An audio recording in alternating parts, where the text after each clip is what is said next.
Madali pong sumumpa na susundin kung naniniwala tayo sa desisyon. Paano kung hindi tayo naniniwala sa desisyon? Paano kung ang tinatanggal ngayong hapon na to ay si President Marcos at ayaw kong maging presidente si Vice President Sara Duterte? Will I have the courage to follow the same decision? That is the test I apply to myself today. Tinignan ko po ang Supreme Court decision, solid po. Hindi nito inaalis ang kapangyarihan sa House to initiate impeachment. February 6 po, sigurado yan. In fact, before February 6, may Quadcom na, magiging Glorieta na yan soon. Tuloy-tuloy po yan, yung mga investigasyon na yon, kasi ganun ang politika sa Pilipinas. I hope yung sa baha, imbestigahan din. I hope yung sa corruption, sa smuggling, sa karami-rami nating utang, not only this administration, last administration, 10 administrations. We in this room are all for accountability, but tama yung Supreme Court sa tamang panahon, tamang proseso. Jeremiah 29:11 tells us, "For I know the plans I have for you, plans to prosper you and not to harm you, plans to give you hope and a future." Plano ng Diyos, pagpalain tayo. Pero plano ng Diyos, durugin tayo. So, I remember this episode, I think it was in Twilight Zone, and it was also many, many times portrayed on television. What if nakilala mo si Hitler when he was 6 years old? Or when he was a baby, papatayin mo ba siya? I think even sa psychology or philosophy classes, tinatanong to ng mga professors, what if you had that unique opportunity, nakatabi mo si Hitler nung 6 years old siya, papatayin mo ba siya? Ang hirap sagutin nun. Of course, for us who believe that thou shall not murder, ang sagot madali. But what if you could have prevented the worst human rights violations in the world, the Holocaust? What if you could have prevented such fire of fascism that it actually swept, kung hindi ako nagkakamali, nag-Time Magazine of the Year pa si Hitler.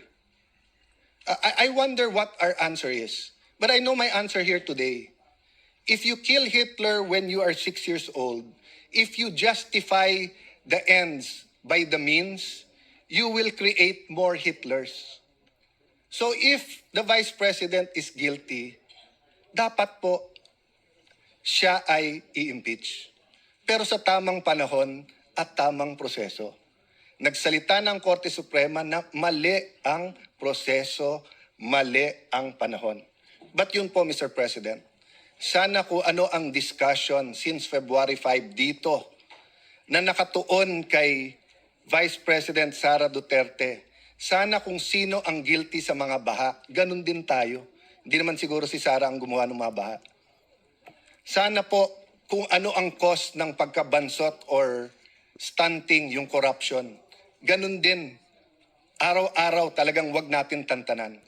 Lastly, Mr. President, may I make an appeal to the media, our friends, the vloggers, yung iba nandito, political analysts, advocates, school deans, etc.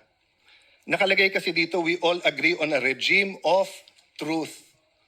Parati na lang ang vloggers ang nasasabihan na fake news. Alam niyo po, marami tayong political analyst ngayon. Di naman sila analyst eh. Ang ibig sabihin ng analyst provides objective, non-partisan, data-driven explanation of political events, systems, and trends. Ang ibig sabihin naman ng advocate champions a specific cause, policy, or interest group to influence public opinion and policy decisions in favor of their positions. Wala namang masama dun eh. So kung ikaw ay advocate, sabihin mo na lang. Pero mag-a-appear ka sa TV, magpapa-interview ka, sasabihin mo political analyst. Pero gusto mo lang, bata mo maging presidente, nililito mo pa ang tao eh. Ganun din po.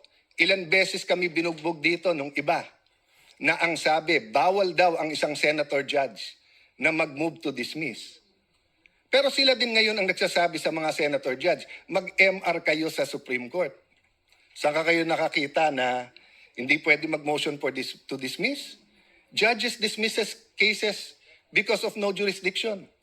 Ang CA, 3 sila o 5. Hindi nyo lang nakikita sa publiko at hindi sila mag-move kasi sila lang nag-uusap. Ang Supreme Court, hindi ba dinismiss nila? Hindi ba sinabi nila no jurisdiction? Tayo kasi dito nag-usap sa hall na to. So natural, hindi naman pwedeng si Senator Batorni ay tumingin lang sa akin tapos maisip niya, dismiss. Walang manifestation dito na hindi sinasabi. My point, Mr. President, is that yung sinabi ni Mahatma Gandhi nangyayari na sa Pilipinas eh.